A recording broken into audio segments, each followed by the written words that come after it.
તો આવે છે ઘરે ભગવાન, તો ખુશી તો હોય જ. તો હુનરીથી નીકળી ગયા અને આપણે આવી ગયા છીએ રેલવે સ્ટેશને. તો ચાલો હવે આપણે જઈએ અંદર અને આપણે કરીએ છીએ ઇંતજાર કોનો? લડ્ડુ ગોપાલનો. તો અત્યારે મમ્મીને લોકો જાત્રાએ ગયા હતા ને આજે એ લોકો પાછા આવે છે અને અમે અહીંયા જોઈએ છીએ ટ્રેનની વાટ.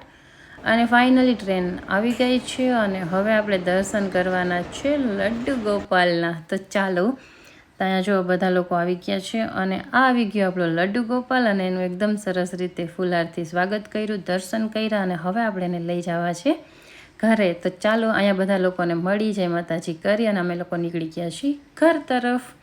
તો ચાલો હવે ઘરે પહોંચીએ. તો અહીંયા ઘરે આવી મંદિરે દર્શન કરી એકદમ સરસ લડ્ડુ ગોપાલને મારું ઘર બતાવી અને પછી રિદ્ધિએ કર્યું એકદમ મસ્ત લડ્ડુ ગોપાલનું સ્વાગત અને પછી લડ્ડુ ગોપાલના લીધા દુખણા અને લડ્ડુ ગોપાલજીએ પોતાનું સ્થાન ગ્રહણ કરી લીધું છે ને આવી ગયા છે ઘરે. તો જય શ્રી કૃષ્ણ.